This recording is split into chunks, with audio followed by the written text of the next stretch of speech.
Pada kesempatan sahabat sore hari ini kita melanjutkan tanggapan dari pelajaran Tentu Pilihanmu. Kita ikuti bagian 9 dan pada bagian 9 ini kita membahas Allos Parakletos atau dalam bahasa Indonesia penolong yang lain. Namun sebelum kita lanjutkan pekabaran kita dengarkan dulu apa yang Pendeta Dolok Saribu sampaikan di Jemaat Kramat Jaya di Jakarta. Itu sebabnya kata yang muncul adalah alon parakleton. Saya dengar khotbah dari pendeta dan saya harus luruskan. Parakleton, alon parakleton. Jadi ada kata alon di situ. Kata alon itu yang saya mau jelaskan. Ada dua kata yang lain, yang berbeda dalam bahasa Yunani. Kata pertama adalah allos, kata kedua adalah heteros. Berbeda. Itu heteros, sesuatu yang lain dari jenis yang lain. Beda dengan allos. Tuhan melalui Yohanes menulis tidak heteros parakletos. Kalau heteros parakletos, saudara bisa bayangkan bahwa Roh Kudus adalah jenis yang lain dari pribadi yang lain, jenis yang berbeda dengan Allah itu sendiri. Kalau gitu siapa dong dia? Berarti bukan Allah. Karena heteros. Mengerti maksud saya? Tapi kata yang muncul adalah alon parakletos, parakleton. Allos parakletos, kalau presentnya. Alon parakleton, itu adalah kata yang muncul. Alon itu adalah yang lain, seseorang atau sesuatu yang lain, tapi jenisnya sama. Alon parakleton, ada seorang penghibur yang lain, tapi jenisnya sama seperti saya. Jadi bukan Yesus itu sendiri, bukan. Karena ada kata alon, kecuali muncul adalah hetero. Yang muncul adalah alon, parakleton. Mereka yang menjelaskan duinitas sering tidak mengambil kata alonnya.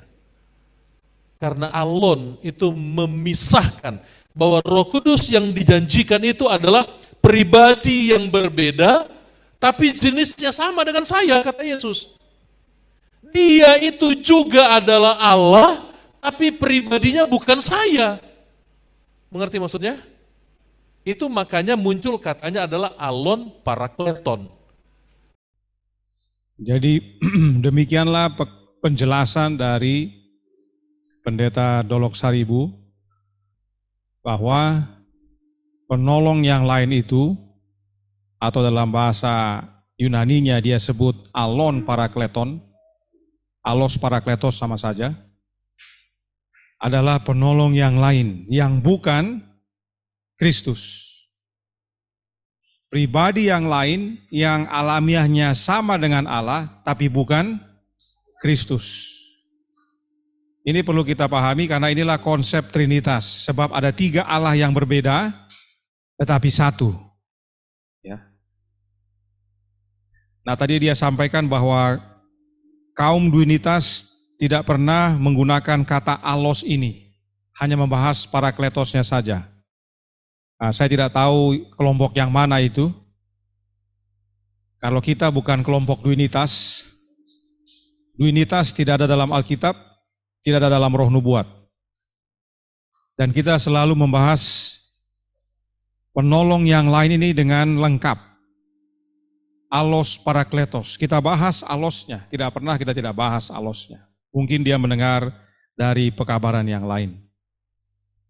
Nah, sekarang kita perlu cek apakah penjelasan sang pendeta atau konsep doktrin Trinitas tentang penolong yang lain ini sesuai Alkitab dan Roh Nubuat atau tidak. Karena itu alat uji kita, bukan pengetahuan saya atau pengetahuan saudara mengenai bahasa. Karena kita seringkali berkutat dalam bahasa. Betul, dalam bahasa Yunani ada dua jenis kata yang menyatakan berbeda, yaitu alos dan heteros.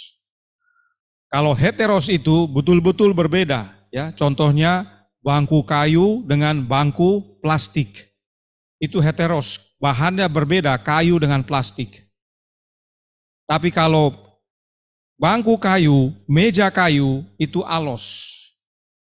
Berbeda tapi bahannya sama. Itu dalam bahasa Yunani. Untuk menolong mengerti kenapa ada alos dengan heteros. Nah, di sini Yohanes menggunakan kata alos, yang mana adalah berbeda tapi bahannya sama. Dia tidak gunakan heteros. Tapi apakah ini bukti bahwa memang ada oknum lain yang bukan Yesus? Mari kita uji, sebagaimana jemaat di Berea, kita uji apa yang diajarkan, apa yang Alkitab dan Roh Nubuat nyatakan. Bagi yang sudah belajar, ini menjadi penyegar. Bagi yang mau menjadi guru, tolong perhatikan. Dan bagi yang baru belajar, juga tolong disimak. Dan renungkan, serta uji juga nanti pulang ke rumah. Pertama kita baca Lukas 24 ayat 15. Dikatakan di sana, ketika mereka sedang bercakap-cakap dan bertukar pikiran, datanglah Yesus sendiri. Ya, perhatikan ini, Yesus sendiri mendekati mereka, lalu berjalan bersama-sama dengan mereka. Siapa mereka ini? Dua murid yang sedang berjalan pulang ke Emmaus. Yesus sendiri yang mendekati mereka dan ngobrol sama mereka sepanjang jalan. Tidak ada yang lain. Berarti ada berapa orang jadinya? 3 orang ya, tapi bukan Trinitas. Namun, meskipun Yesus sendiri yang datang dan bergabung dengan 2 orang ini ngobrol menuju Emmaus, apakah yang 2 orang ini kenal siapa itu? Ya, awalnya tidak kenal. Mereka tidak kenal bahwa orang yang berjalan bersama mereka adalah Yesus. Roh Nubuat menjelaskan dalam Kerinduan Segala Zaman jilid 2 halaman 451 paragraf 3. Kenapa mereka tidak kenal orang itu? Kita baca. Mereka tidak memikirkan bahwa oknum yang menjadi pokok percakapan mereka sedang berjalan di samping mereka. 2 orang ini sedang ngobrol tentang kematian Yesus, bahwa guru mereka mati. Mereka bersusah, bersedih. Mereka lagi ngobrol tentang Yesus. Dan mereka tidak berpikir bahwa orang yang sedang mereka obrolkan itu lagi jalan sama-sama mereka, ada di samping mereka. Kenapa? Perhatikan yang ditandai kuning. Karena Kristus menyinggung tentang dirinya seakan-akan ia orang lain. Nah, kalau kita bicara tentang diri kita, tapi kita buat seperti orang lain, apa namanya itu? Kalau saya berbicara tentang diri saya dengan menggunakan sebutan lain, itu namanya saya berbicara dengan prinsip orang ketiga. Dalam menulis, dalam berbicara, ada kata ganti orang pertama, yaitu apa? Aku, saya. Ada juga kata ganti orang kedua, ya kamu. Nah, kata ganti orang ketiga adalah tentang diri kita, tapi kita menggunakan istilah lain. Contohnya, saya ini adalah seorang pembicara. Saya pada waktu menerangkan tidak menggunakan Wilmore dalam menjelaskan. Saya menyatakan bahwa sang pembicara menyatakan. Tapi kalau saya menggunakan kata ganti pertama, yaitu nama saya atau saya, menjadi kurang resmi. Contohnya, Wilmore berkata, atau aku bilang, ya, itu menjadi kurang resmi dibanding kalau menggunakan kata ganti ketiga, yang menjadi lebih formal. Si pembicara menyatakan, sang ayah menyatakan, itu semua menyatakan diri sendiri, tapi dalam bentuk orang ketiga. Yesus dalam hal ini menyatakan semua tentang dirinya dalam bentuk orang ketiga, sehingga mereka berpikir Yesus sedang bicara tentang orang lain. Yesus nggak datang kepada mereka, halo brothers, bagaimana kabar? Wah, kami lagi bersusah. Kenapa?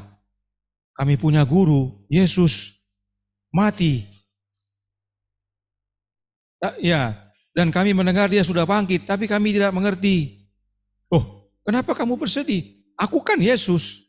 Nah, aku ini Yesus. Coba perhatikan, lihat baik-baik ini. Ini aku ini. Ya. Yesus tidak bicara begitu. Dia bicara terkesan bahwa orang yang mereka sedang bicarakan itu orang lain dan bukan dirinya. Dan dia menggunakan penjelasan berdasarkan kitab nabi-nabi. Kalau kita baca, dia bilang, hai kamu orang bodoh. Baca itu kitab nabi-nabi, dari kitab Musa itu semua menjelaskan tentang Mesias dan penderitaan yang harus dia alami sebelum dia menerima kemuliaan yang dari Bapa. Dia kasih ingat, dia menceritakan tentang dirinya menggunakan apa yang dinubuatkan oleh para nabi. Sehingga terkesan orang lain. Dalam kasus ini, Yesus adalah orang pertama. Sebab dia yang berbicara, kemudian dua murid itu adalah orang kedua yang mendengarkan orang pertama bicara. Nah, orang pertama bicara supaya resmi dia menggunakan kata ganti ketiga. Yang mana dikira orang kedua, orang lain, padahal itu dirinya sendiri. Yesus tidak menggunakan kata ganti orang pertama. Sebab dengan demikian itu menyatakan ketidakresmian dan dia tidak bisa menjelaskan tentang nubuat-nubuat yang nabi-nabi telah sampaikan. Inilah yang disebut dengan penggunaan dalam bahasa Inggris third person. Kita sudah bahas yang lalu tentang third person atau orang ketiga, tapi diterjemahkan menjadi oknum ketiga. Bahkan orang Inggris sendiri pun atau orang Amerika yang fasih bahasa Inggris menerjemahkan third person menjadi oknum ketiga. Padahal maksudnya adalah kata ganti orang ketiga. Nah, perhatikan yang berikut ini dalam Yohanes 18 ayat 15. Untuk melihat apakah benar prinsip tersebut berlaku. Prinsip menggunakan kata ganti orang ketiga tentang dirinya sendiri. Yohanes 18 ayat 15 dikatakan, Simon Petrus dan seorang murid lain mengikuti Yesus. Murid itu mengenal imam besar dan ia masuk bersama-sama dengan Yesus ke halaman istana imam besar. Nah, kata lain di sini diterjemahkan dari kata alos yang sama dengan penolong yang lain. Ya, jadi kata lain di sini diterjemahkan dari kata Yunani yang sama, alos. Jadi seorang murid yang alos, nah kira-kira begitu kalau mau kita campur-campur. Ya. Jadi Simon Petrus dengan murid yang lain mengikuti Yesus. Nah, siapa murid yang lain ini? Ini Injil Yohanes. Injil Yohanes siapa yang tulis? Siapa yang tulis? Yohanes yang kekasih, bukan Yohanes Pembaptis. Yohanes yang kekasih.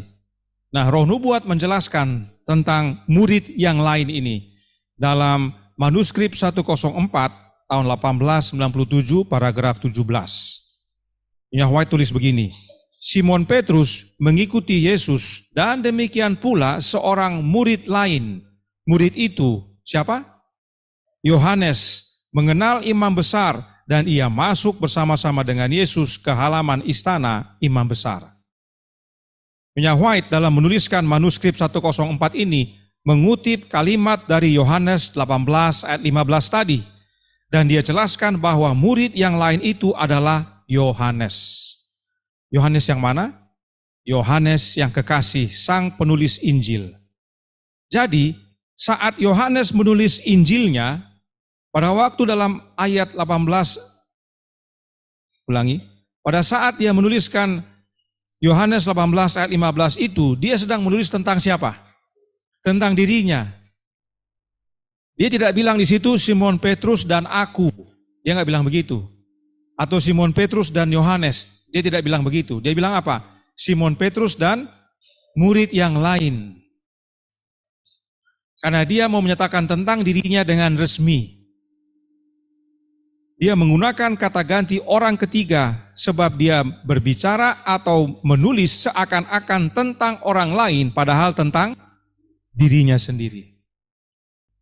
Kemudian Yohanes 14 ayat 16. ayat yang selalu menjadi perbincangan. Karena ini adalah tentang Trinitas katanya.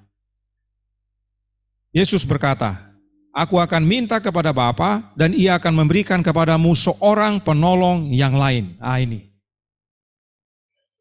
Supaya Ia menyertai kamu selama-lamanya. Kata yang lain atau another dalam ayat ini diterjemahkan dari kata allos yang sama dengan Yohanes 18 ayat 15 tadi. Artinya, Yesus juga dalam hal ini sedang berbicara dalam bentuk kata ganti orang ketiga yang terkesan orang lain tetapi tentang dirinya. Karena itu tadi patronnya, perhatikan. Pada waktu Yesus berbicara kepada dua murid itu, dia terkesan berbicara tentang orang lain tapi mengenai dirinya. Itu kata ganti orang ketiga. Yohanes waktu tulis tentang Injilnya dan saat berbicara tentang dirinya, dia gunakan kata ganti orang ketiga yang terkesan tentang orang lain padahal dirinya sendiri. Yesus juga dalam hal ini menggunakan kata ganti orang ketiga yang terkesan orang lain padahal dirinya sendiri. Dan kalau kita baca Alkitab, khususnya buku Injil, Matius, Markus, Lukas, dan Yohanes, Yesus sering sekali menggunakan kata ganti orang ketiga tentang dirinya. Anak manusia itu datang. Anak manusia, ya itu anak manusia salah satunya. Terima kasih Bro Aming. Ada lagi? Anak domba, apa lagi? Gembala yang baik. Gembala yang baik. Dia bilang apa? Akulah gembala yang baik.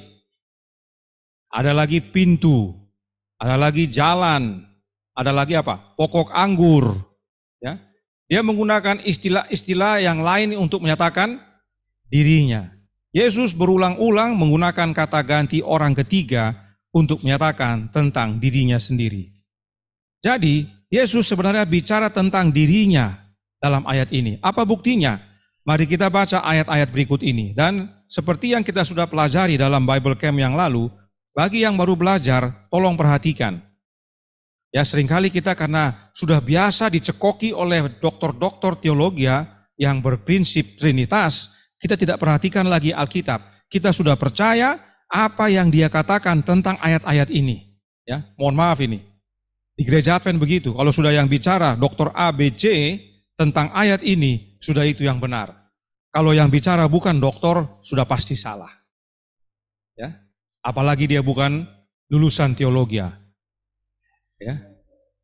Belum lagi tidak tamat S1 katanya, tapi mau bicara Alkitab. Ya. Kita harus akui dalam gereja Advent seperti begitu, sama dengan zaman dahulu kala. Tidak ada bedanya.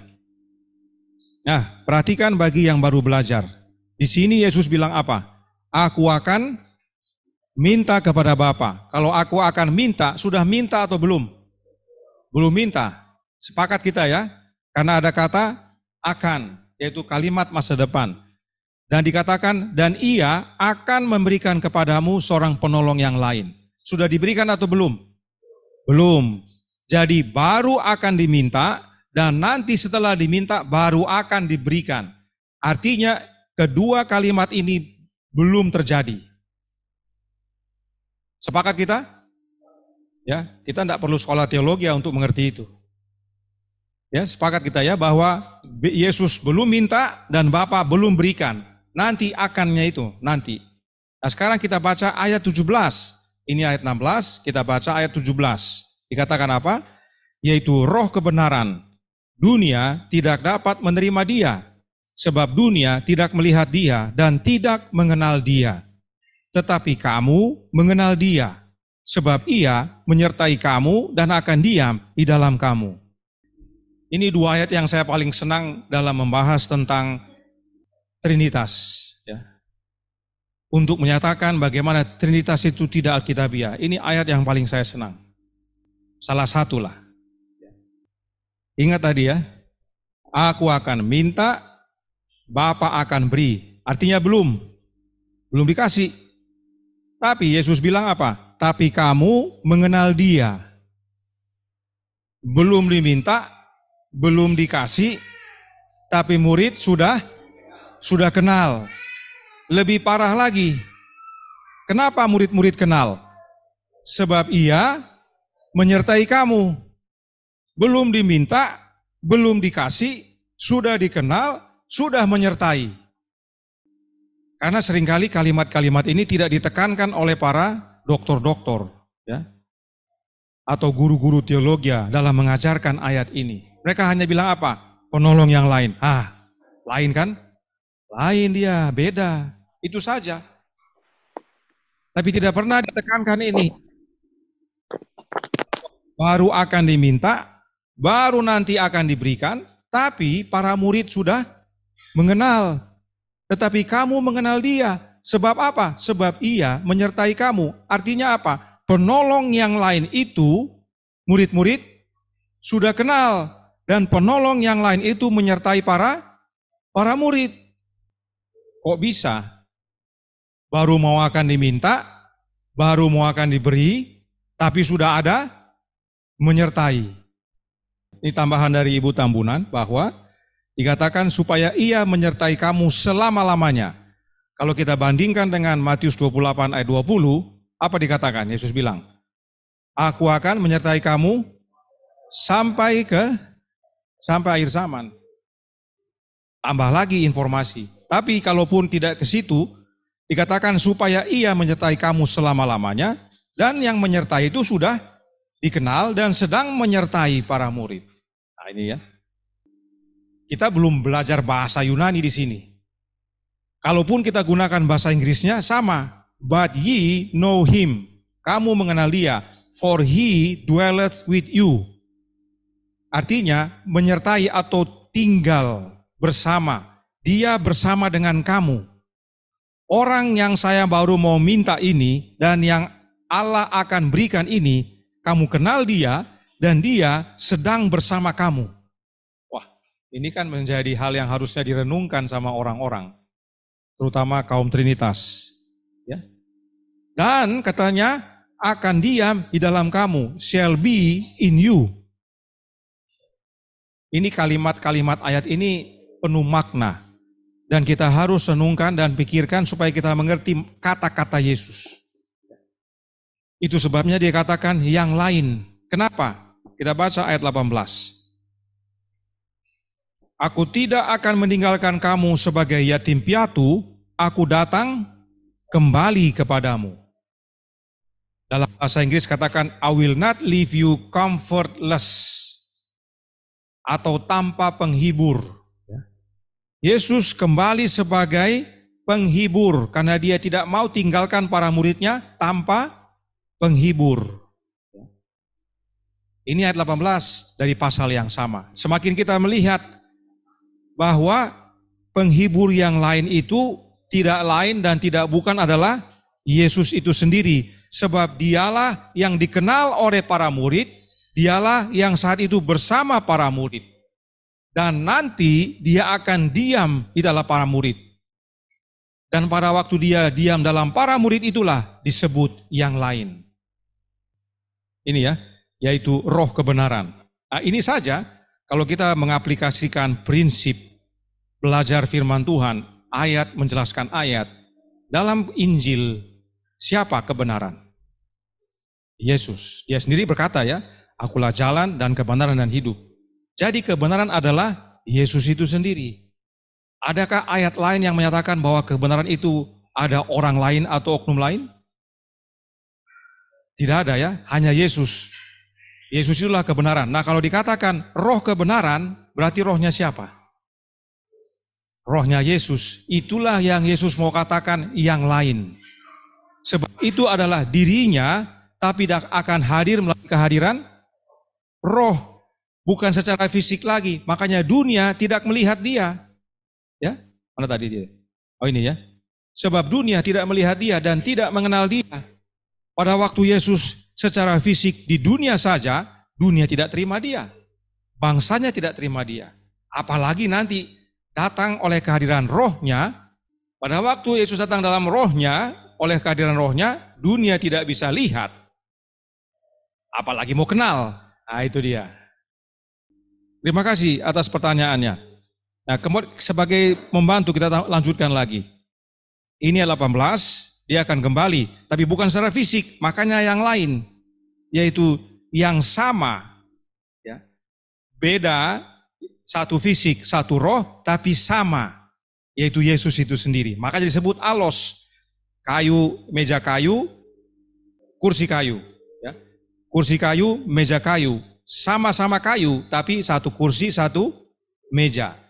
Sama-sama ilahi, sama-sama Yesus, tapi satu fisik, satu roh. Dia akan hadir oleh kehadiran rohnya. Oke, kita lihat ayat 22 dari pasal yang sama.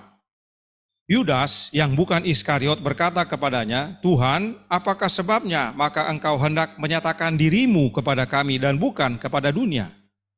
Jadi pada waktu Yesus menjelaskan bahwa aku akan minta dan Bapa akan berikan, tapi kamu kenal dia sebab dia menyertai kamu.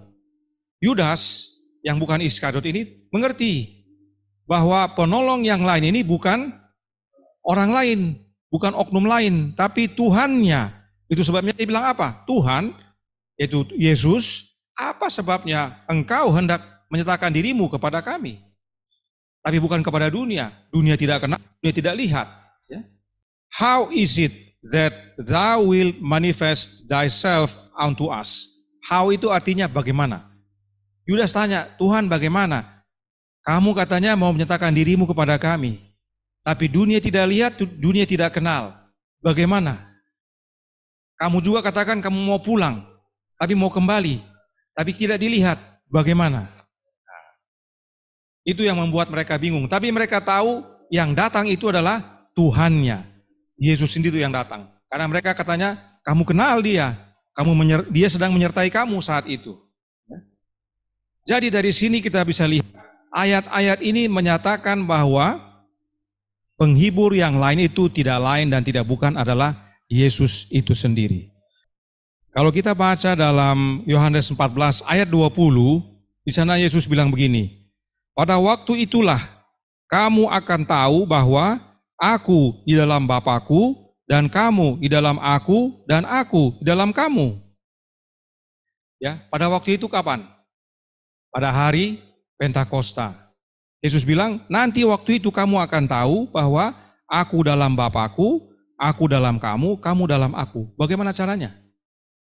Oleh kehadiran rohnya. Itu sebabnya ada kecurahan Roh Kudus pada hari Pentakosta.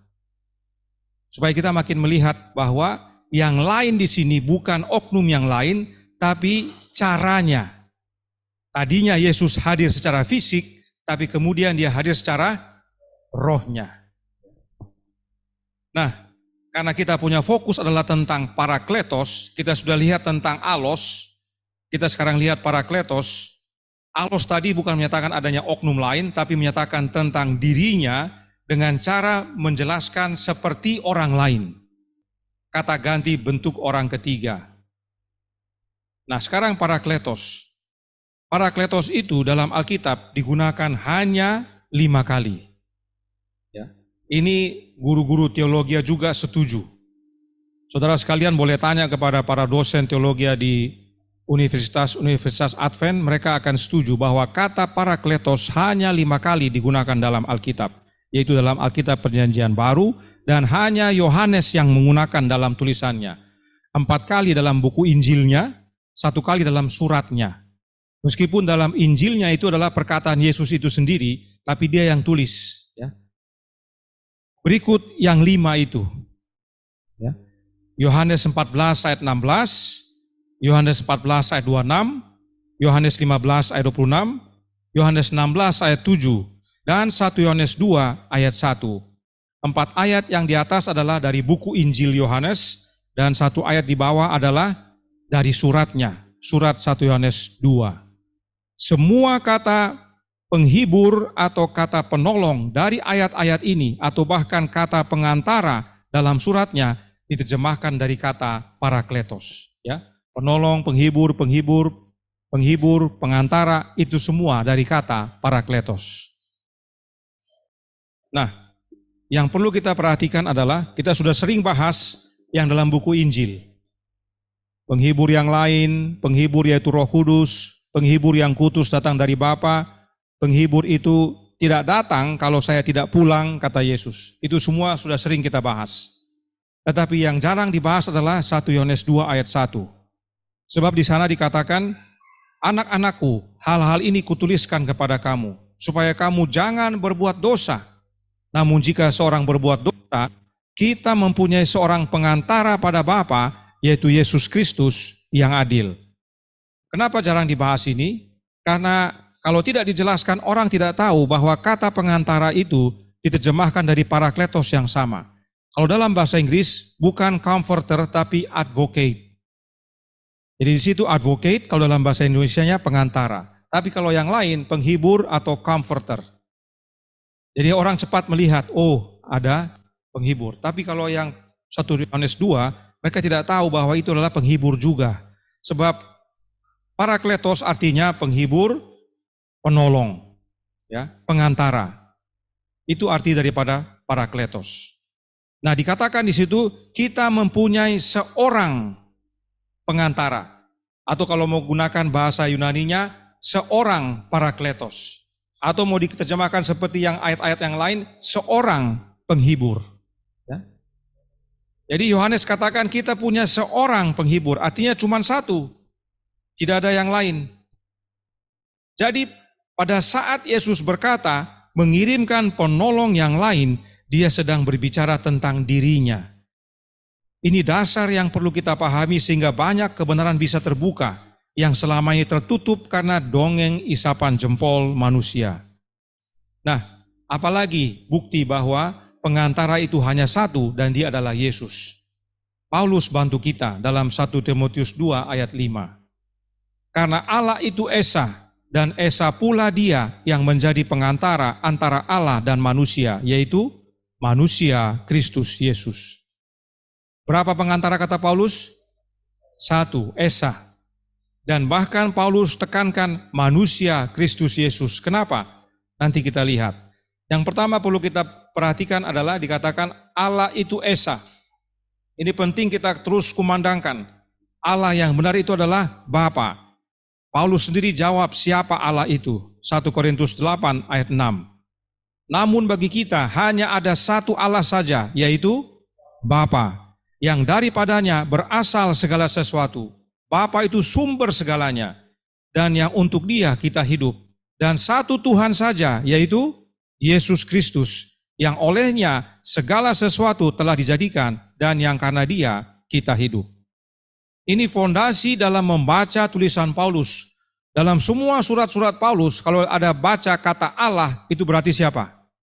Bapa. Kalau ada kata Tuhan, itu berarti Yesus. Dia sudah tetapkan patokannya. Hanya ada satu Allah, yaitu Bapa, dan satu Tuhan, yaitu Yesus. Nah, kembali kepada pengantara. Dia katakan juga, hanya satu pengantara. Dan pengantara adalah manusia Kristus Yesus. Kenapa manusia? Imam besar itu peranannya adalah mengantarai. Nah, imam besar itu harus dipilih dari antara manusia. Kita baca yang Paulus jelaskan dari buku Ibrani. Ada 4 ayat yang perlu diingat tentang imam besar. Yang pertama, Ibrani 5 ayat 1. Sebab setiap imam besar yang dipilih dari antara manusia ditetapkan bagi manusia dalam hubungan mereka dengan Allah. Itu tadi yang Antikoni sampaikan. Supaya ia mempersembahkan persembahan dan korban karena dosa. Jadi kalau menjadi imam besar harus dipilih dari antara manusia. Ini perlu diingat. Tidak ada imam besar dalam Alkitab yang bukan manusia. Melkisedek saja manusia.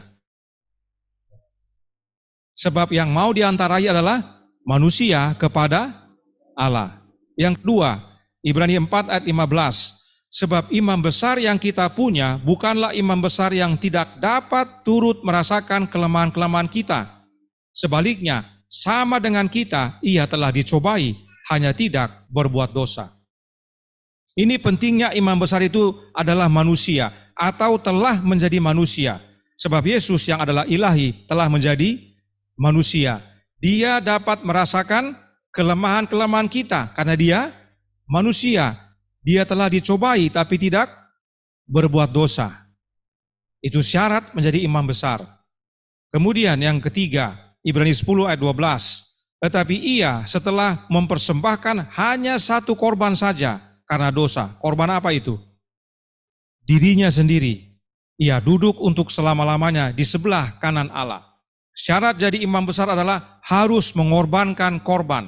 Dalam Ka'bah di padang belantara, imam besar pada waktu melayani, dia harus korbankan korban buat seluruh bangsa dan buat dirinya dan keluarga. Baru dia bisa masuk dalam bilik yang maha suci. Tapi Yesus tidak perlu itu sebab dia korbankan dirinya. Kemudian yang keempat, harus diurapi. Ibrani 1 ayat 8 dan 9. Tetapi tentang anak ia berkata, tahtamu ya Allah. Siapa yang bicara di sini? Allah Bapa yang bicara. Baca pasal 1 ini Bapa berbicara tentang anaknya. Bapa berkata begini, tahtamu ya Allah tetap untuk seterusnya dan selamanya, dan tongkat kerajaanmu adalah tongkat kebenaran. Saudara-saudara kita dan guru-guru Trinitas sering berhenti di ayat itu. Karena di situ dikatakan apa? Tahtamu ya Allah. Sehingga mereka menggunakan ayat ini untuk mensejajarkan Kristus dengan Bapa yang sama-sama Allah. Kita tidak sangkal, kita akui dan terima Yesus adalah Allah. Tetapi alamiahnya, apa buktinya? Kita baca ayat 9. Engkau mencintai keadilan dan membenci kefasikan, sebab itu Allah, Allahmu. Siapa yang dimaksudkan di situ? Bapa bilang kepada Yesus, tapi Allah, Allahmu telah mengurapi engkau dengan minyak sebagai tanda kesukaan melebihi teman-teman sekutumu. Dan Yesus akui memang pada waktu dia bertemu dengan Maria sebagaimana pekabaran sebelumnya, dia bilang apa? Jangan sentuh aku akan pergi kepada Allahku, Allahmu, Bapakku, Bapamu.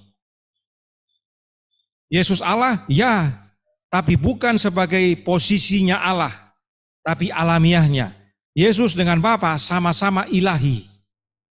Tapi satu-satunya Allah yang benar adalah Bapa. Itu sebabnya Paulus katakan apa? Hanya ada satu Allah saja, yaitu Bapa.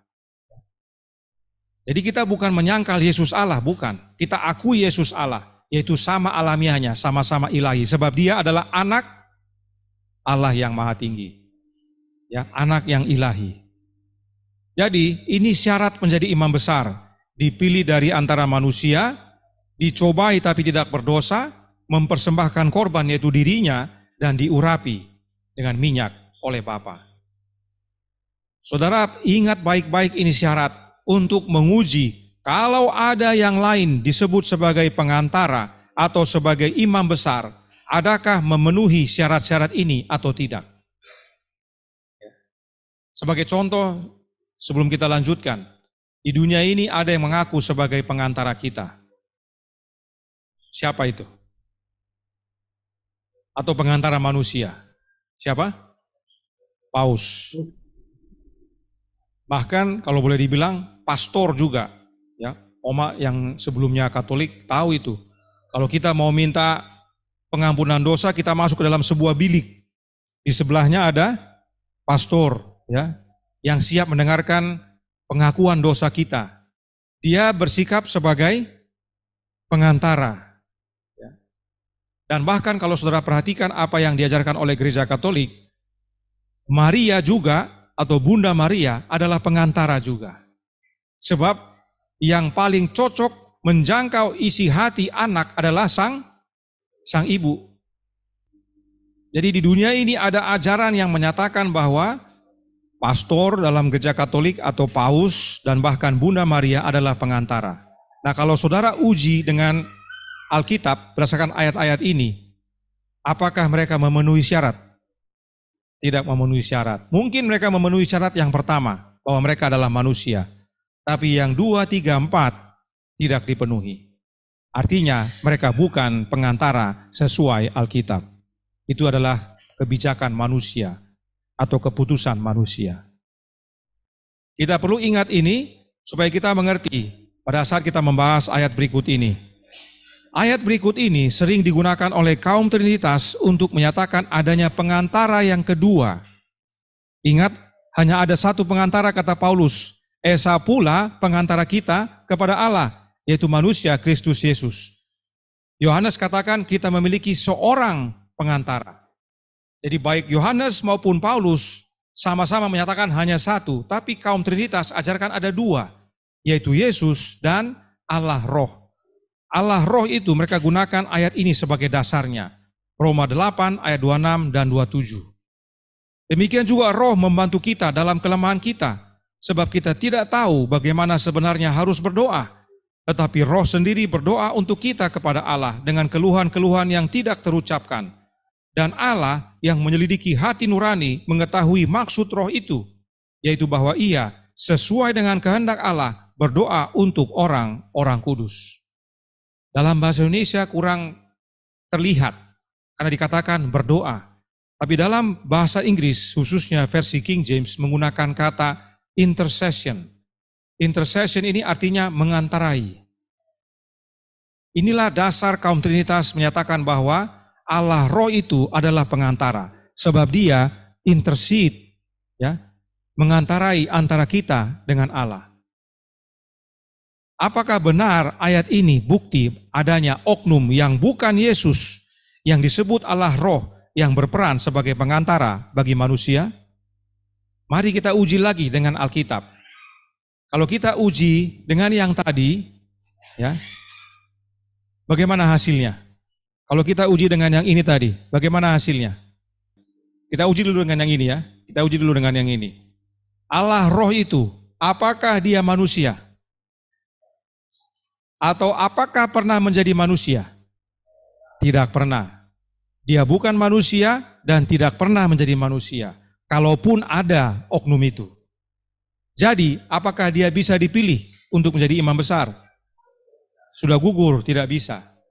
Dan kalau sudah gugur, dia bukan manusia dan tidak pernah menjadi manusia, artinya dia tidak pernah merasakan kelemahan-kelemahan kita. Dia tidak pernah dicobai. Dan oleh karena itu, karena dia tidak pernah menjadi manusia, apakah dia bisa mengorbankan dirinya sebagai korban pendamaian? Tidak bisa. Sebab korban itu harus mengeluarkan darah. Dia tidak punya darah, dia tidak pernah jadi manusia. Dan apakah pernah dia diurapi? Jadi manusia atau pernah jadi manusia pun tidak pernah, apalagi mau jadi imam untuk diurapi.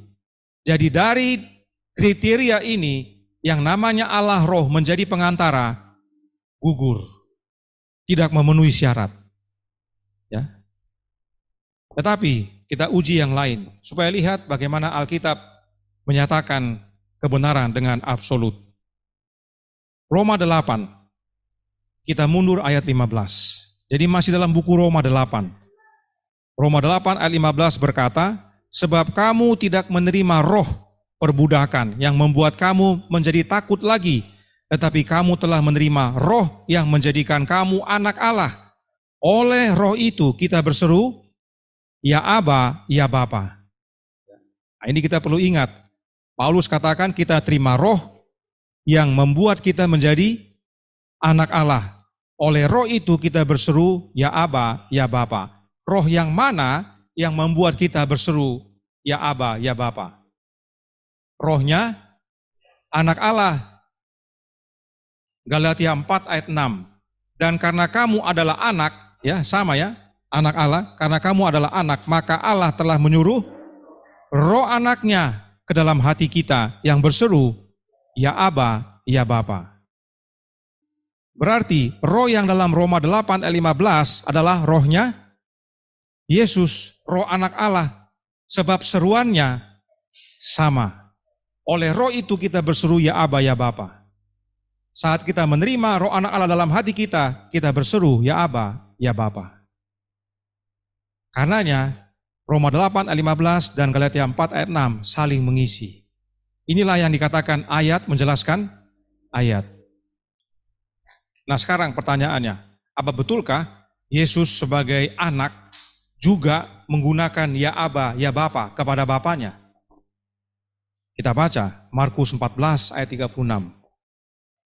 Ini pada waktu Yesus berdoa di Taman Getsemani. Katanya, ya Aba, ya Bapa, tidak ada yang mustahil bagimu.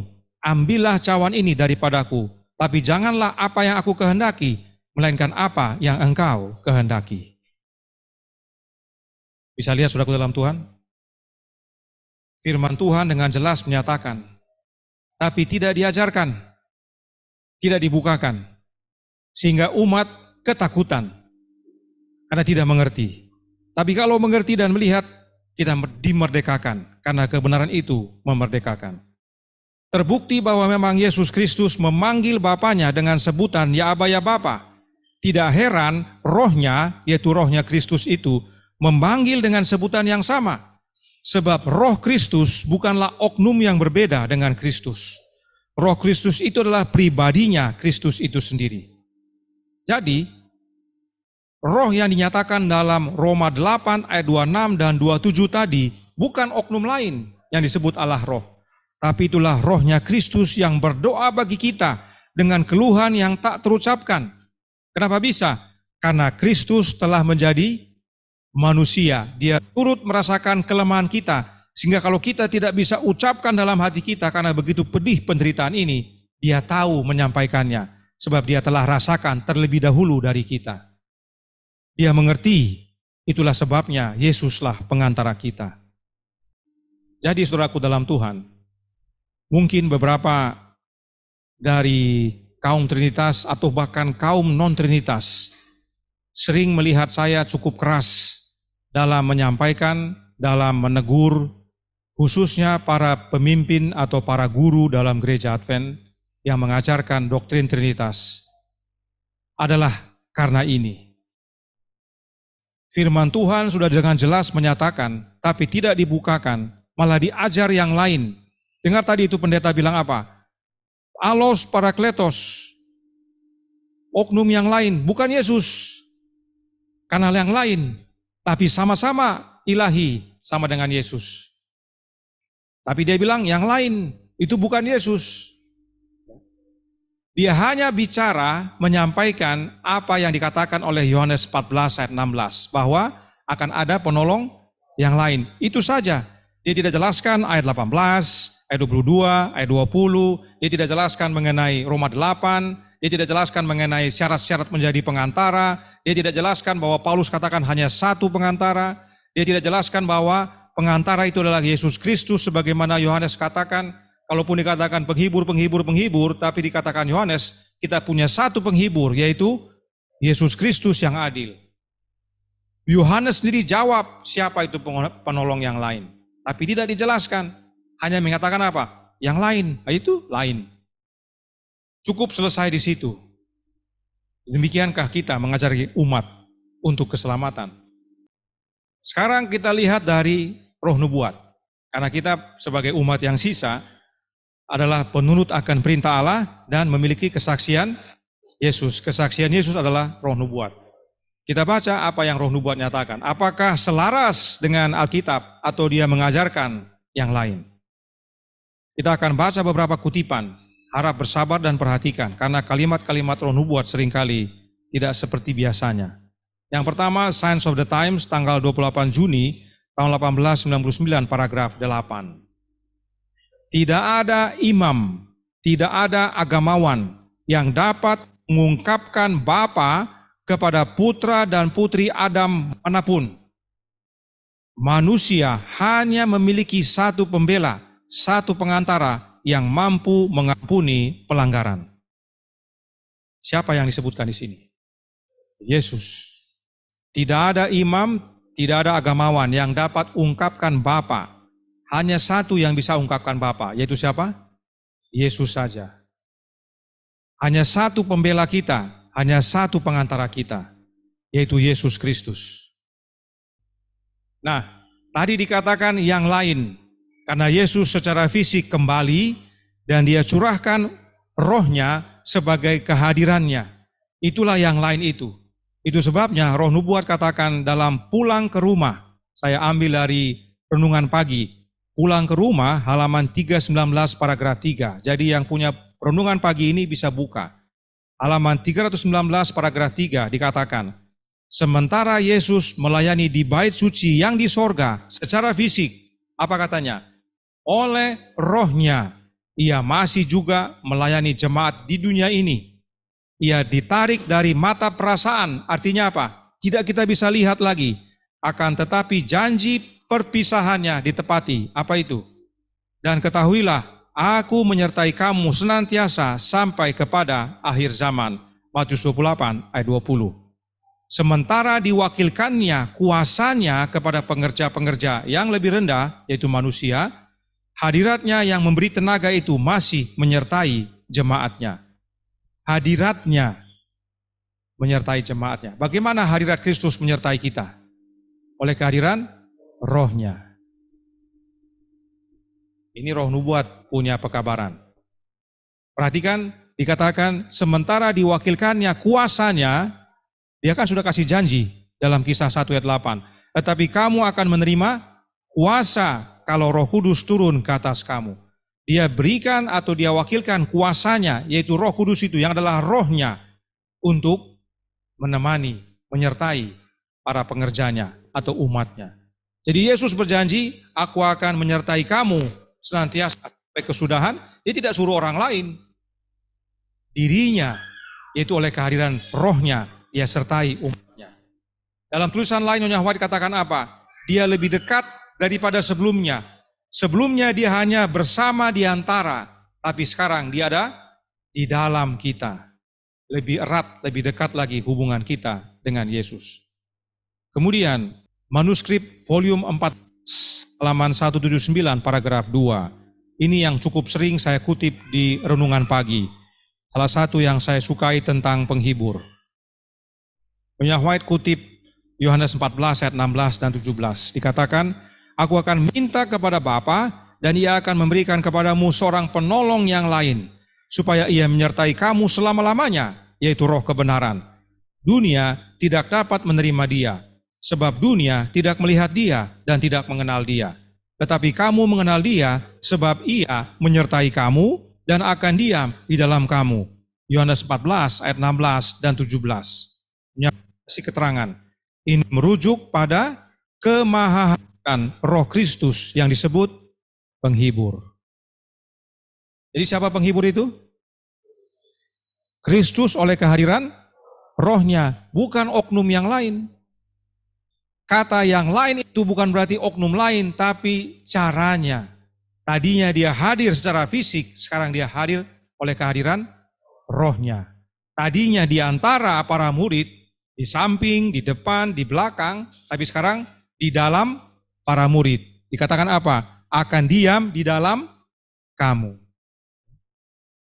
Inilah sang penghibur yang lain itu. Kemudian, Science of the Times tanggal 28 Juni tahun 1899 paragraf 11. Dikatakan, pengantara yang agung menyampaikan permohonannya kepada Bapa. Tidak ada pengantara yang datang antara orang berdosa dan Kristus. Nah, saya perlu berhenti sebentar di sini. Karena ada pendeta, saya tidak sempat ambil cuplikan videonya. Ada seorang pendeta yang namanya pendeta Dow Batchelor. Seorang yang terkenal dalam gereja Advent. Yang punya ministry Amazing Facts. Di Indonesia ada cabangnya yang basisnya di Solo. Dia menjelaskan bahwa Allah Roh itu adalah pengantara kita kepada Kristus. So here you've got the Holy Spirit who is pleading and interceding before God in our behalf. And obviously, unless it's God talking to himself, you've got God the Spirit who says, look, I'll be your rep, I'm your advocate. I will plead before the Father and Son in your behalf. Separate person. Jadi dia katakan bahwa Allah Roh ini adalah pengantara kepada Kristus. Tapi roh nubuat katakan apa? Tidak ada perantara yang datang antara orang berdosa dan Kristus. Kita tidak perlu pengantara dengan Kristus, kita bisa langsung kepada Yesus. Tidak ada nabi yang mati, tidak ada orang suci yang dikuburkan, terlihat. Kristus sendiri adalah pengantara kita. Ya, perhatikan itu. Kristus sendiri, tidak ada yang lain. Jadi, kita tidak perlu pengantara lain untuk bisa datang kepada Yesus. Kita bisa langsung datang kepada Yesus sebab dialah satu-satunya pengantara kita. Yesus satu-satunya jalan kepada Bapa. Inilah sebabnya Nyonya White kabarkan bahwa hanya satu pengantara kita kepada Bapa, yaitu Yesus Kristus. Kita bisa langsung kepada Yesus, dan dalam Yesus kita bisa langsung kepada Bapa. Sebab dialah jalan kepada Bapa. Tidak ada seorang pun yang datang kepada Bapa kalau tidak melalui Yesus. Kemudian manuskrip 154 tahun 1907 paragraf 27. Pengantara Anda, penghibur Anda, ya, your mediator, your comforter bahasa Inggrisnya, tidak akan meninggalkan Anda. Siapa ini maksudnya? Yesus. Yesus tidak akan tinggalkan kita. Meskipun setan katanya akan mengganggu kehadirannya, persahabatannya. Pertanyaan, bagaimana caranya setan mengganggu kehadiran Kristus dalam hidup kita? Dengan menawarkan oknum yang lain yang disebut Allah Roh. Setan mau ganggu supaya jangan Kristus yang tinggal dalam hati kita, sebab setan tahu bahwa penghibur sejati adalah Kristus. Dia ganggu supaya jangan Kristus yang hadir dengan menyodorkan oknum lain yang menggunakan kata Allah, yaitu Allah Roh, yang bukan Yesus. Jangan takut, kata Roh Nubuat. Akulah penebusmu yang dicobai dalam segala hal seperti sebagaimana kamu dicobai. Yesus sudah alami pencobaan itu. Kita tidak perlu takut, dialah penghibur kita, dialah penolong kita. Kalau ada yang mengaku penolong dan penghibur kita dan belum pernah dicobai dan menang atas pencobaan, buat apa? Apa manfaatnya dia tolong kita? Saya dicobai, terus saya bilang, bagaimana Allah Roh menghadapi ini? Wah, kita juga nggak tahu. Sama-sama lah kita hadapi. Nanti kau kasih tahu saya. Ya kan, kalau kita mau bikin adegan, Allah Roh mendampingi saya. Di jalan raya tiba-tiba ada godaan datang. Allah Roh bantu saya dapat godaan ini. Allah Roh bilang apa? Kan kamu tahu Wilmore, saya belum pernah jadi manusia. Saya nggak tahu bagaimana digoda. Sudahlah, saya kasih kekuatan sama kamu ya. Ayo Wilmore, ayo kamu bisa. Kan itu yang diajar dalam gereja Advent. Allah Roh itu memberikan kuasa untuk kita mampu menghadapi cobaan. Itulah yang tidak disadari oleh gereja Advent, mengajarkan kepada umatnya pembenaran oleh perbuatan. Ayo kamu buat, nanti saya kasih kuasa. Saya kasih kemampuan sama kamu.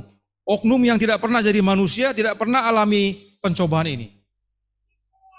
Tapi kalau pembenaran oleh iman, kita percaya Yesus yang tinggal dalam hidup kita, dialah yang mengerjakan.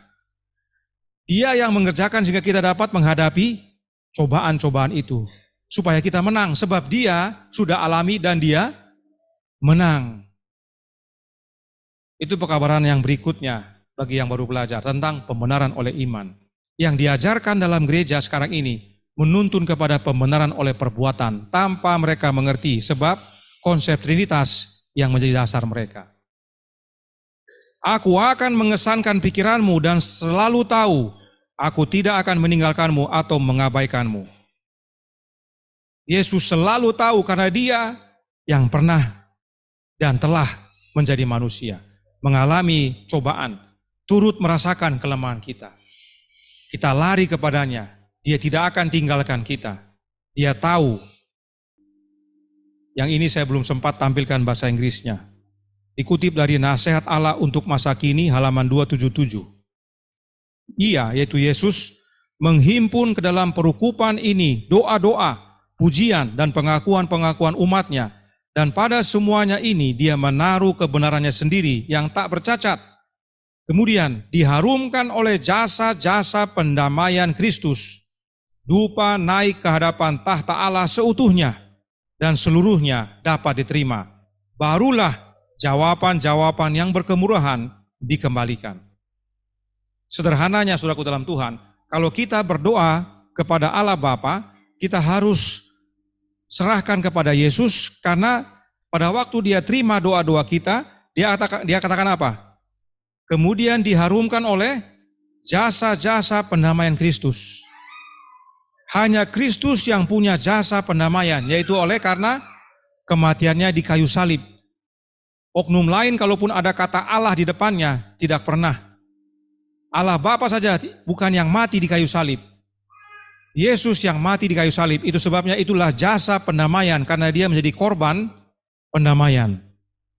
Jadi kalau kita berdoa kepada Bapa, kita harus sampaikan kepada Yesus, karena oleh Yesus akan ditambahkan jasa pendamaiannya supaya boleh diterima Bapa dan Bapa berikan jawabnya. Kalau kita berdoa kepada yang lain yang tidak punya jasa pendamaian, tidak akan sampai kepada Bapa. Karena gereja Advent sekarang sudah mengajarkan untuk berdoa kepada Allah Roh. Mungkin ada yang belum pernah dengar, tapi sudah terjadi. Ada rekamannya.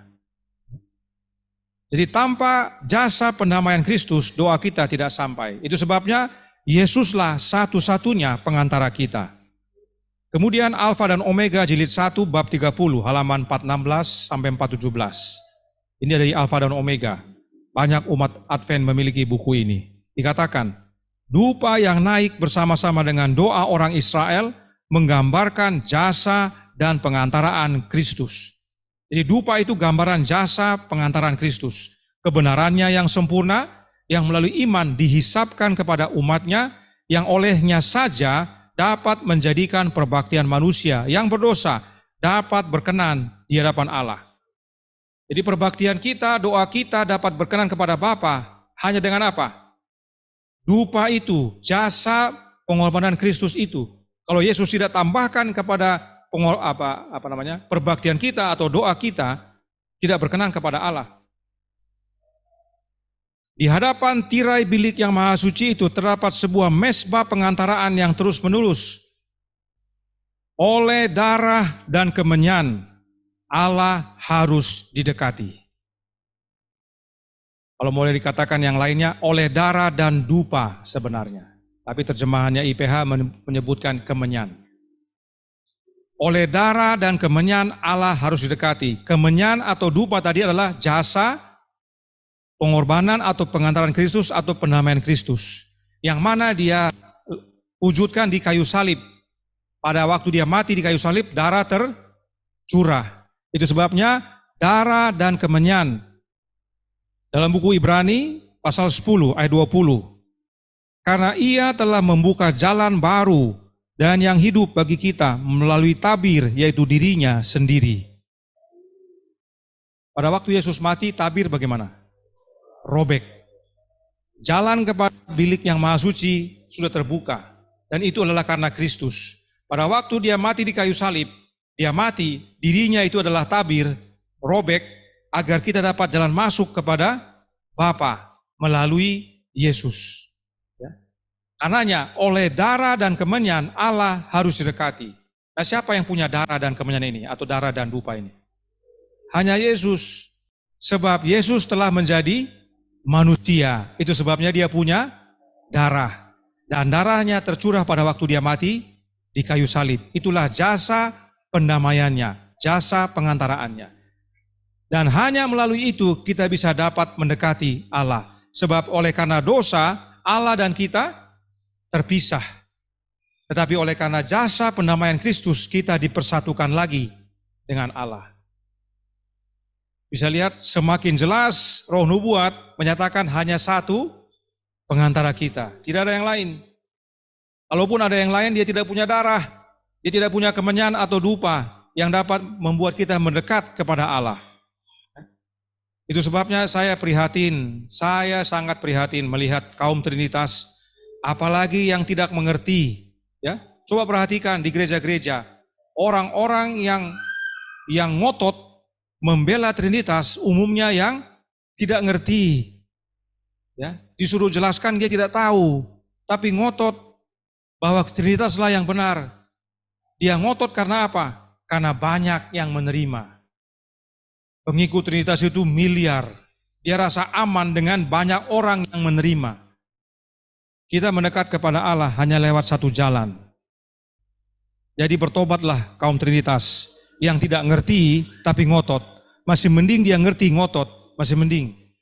Tapi banyak yang tidak ngerti ngotot. Diajarin tidak mau. Ya, merasa ngerti, merasa tahu, pas ditanya tidak tahu juga, ya.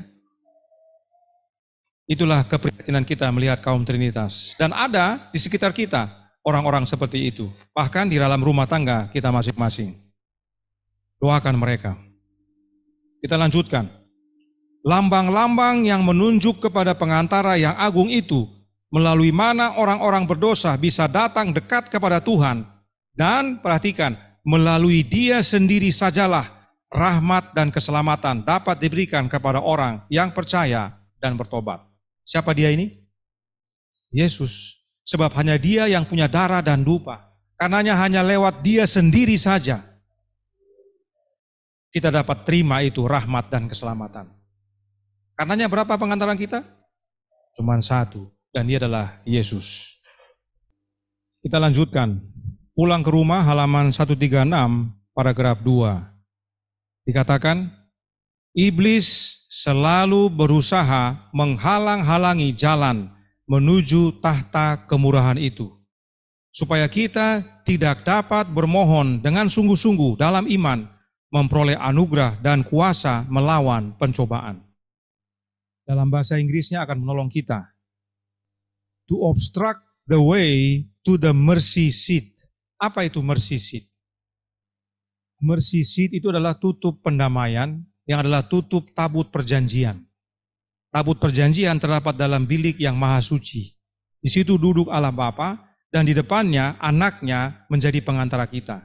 Nah, setan berusaha menghalang-halangi jalan menuju tahta tutup pendamaian itu, yang dimana Bapa sedang duduk. Dia berusaha halangi itu. Bagaimana caranya dia halangi? Dia ganti penolong yang lain itu. Dia ganti pengantara itu, bukan Yesus lagi. Padahal untuk datang kepada Bapa, untuk mendekat kepada Allah tadi, katanya harus dengan apa?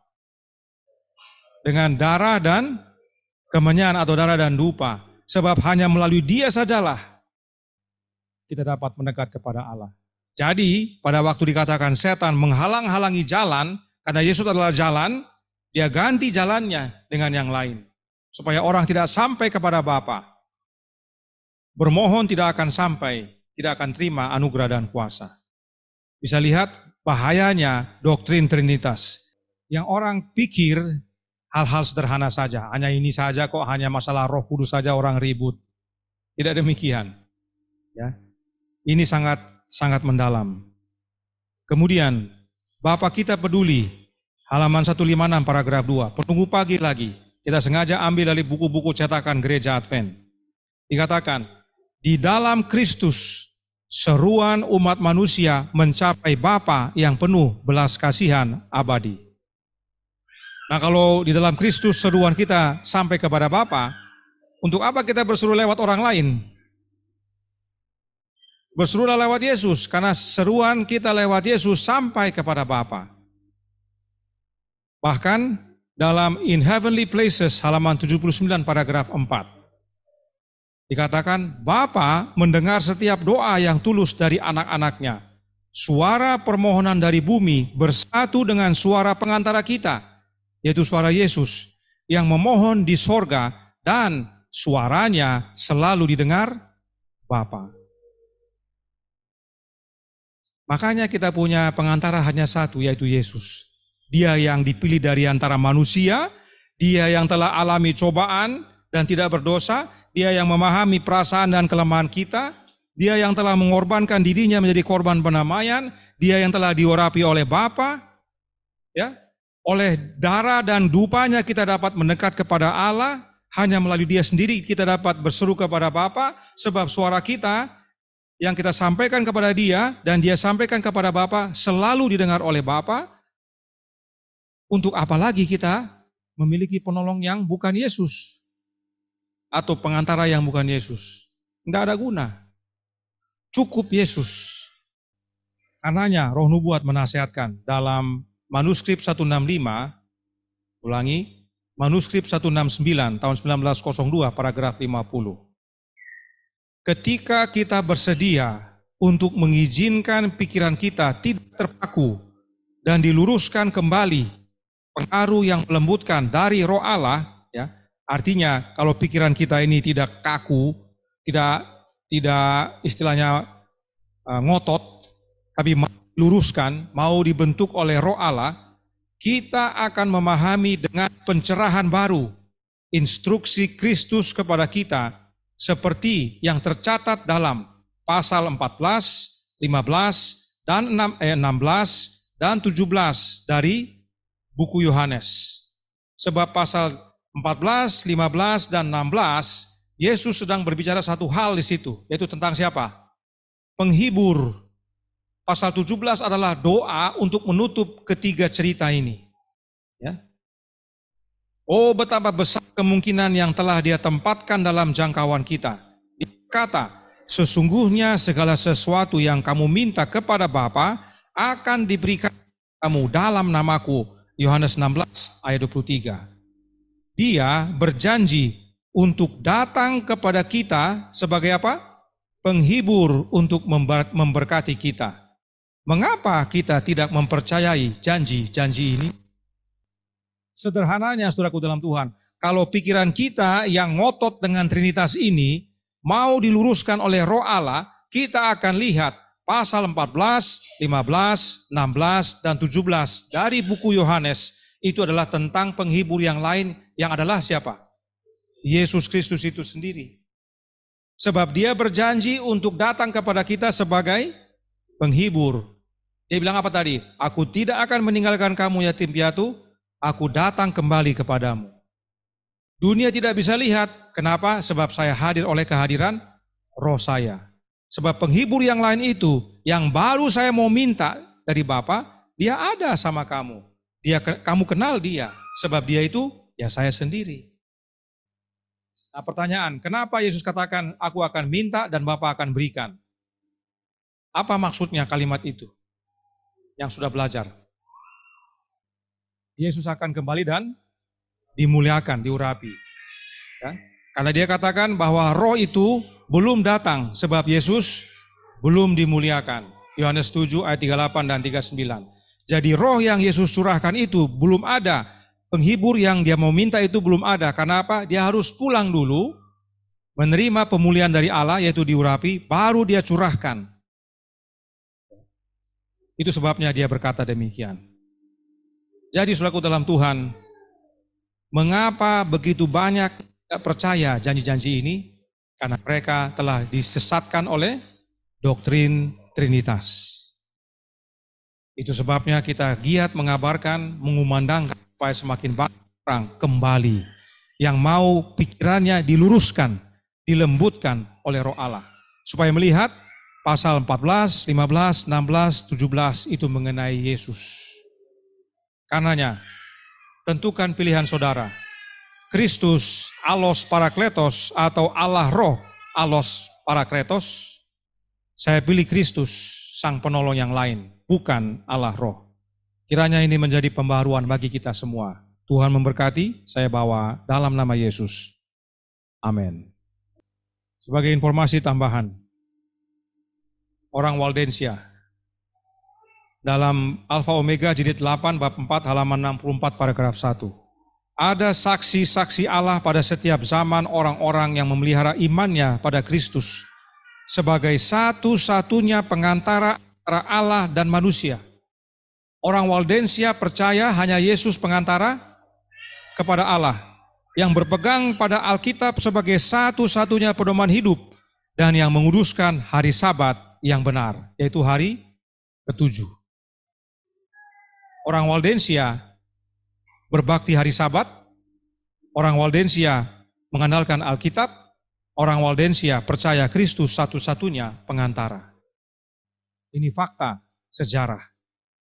Kemudian satu lagi, John Wycliffe. The Great Controversy halaman 80 paragraf 3. Kenapa saya pakai terjemahan The Great Controversy? Karena terjemahan IPH kurang cocok. Dalam firman Allah, dia menemukan apa yang dia cari sebelumnya dengan sia-sia. Di sini ia melihat rencana keselamatan. Dan Kristus dinyatakan sebagai satu-satunya pengantara bagi manusia. Dia menyerahkan dirinya untuk melayani Kristus dan bertekad untuk mewartakan kebenaran yang telah dia temukan. Jadi dia cari-cari, akhirnya dia dapat bahwa dalam rencana keselamatan itu, Yesus dinyatakan sebagai satu-satunya pengantara. Dan dia menyerahkan diri melayani Yesus untuk bertekad menyatakan kebenaran ini. John Wycliffe menyerahkan dirinya untuk mengabarkan bahwa Yesus satu-satunya pengantara. Bagaimana dengan saudara yang sudah percaya non-trinitas ini? Maukah kita menyerahkan diri kita untuk melayani Kristus, bertekad mengabarkan kebenaran ini, bahwa Yesuslah satu-satunya pengantara kita? Ini informasi tambahan dari bukti sejarah, bahwa para pendahulu kita percaya yang sama. Mereka tidak percaya Trinitas, karena Trinitas pada zaman ini adalah milik siapa? Gereja Katolik. Gereja Katolik yang menguasai masa kegelapan. Tahun berapa itu? 538 sampai 1798. 1260 tahun. Kapan Trinitas dikukuhkan? Tahun 325. Artinya sebelum masa kegelapan. Jadi pada masa kegelapan itu, Trinitaslah yang berkuasa. Itu sebabnya penting bagi mereka mengabarkan bahwa Kristus adalah satu-satunya pengantara. Sementara saat itu pengantara mereka ada banyak. Ada pastor di dalam bilik, ada paus, ya, ada Allah Roh, ada Bunda Maria, dan sebagainya. Bisa lihat ya, kenapa mereka harus tekankan itu dalam iman mereka. Ini juga bagian kita. Mari kita kabarkan. Kita inilah saksi yang memelihara kebenaran ini. Tapi mudah-mudahan kita setia. Karena bukan berarti saksi yang benar seterusnya demikian. Kita harus bertumbuh dan memintakan roh itu dalam setiap hari dalam kehidupan kita. Amin.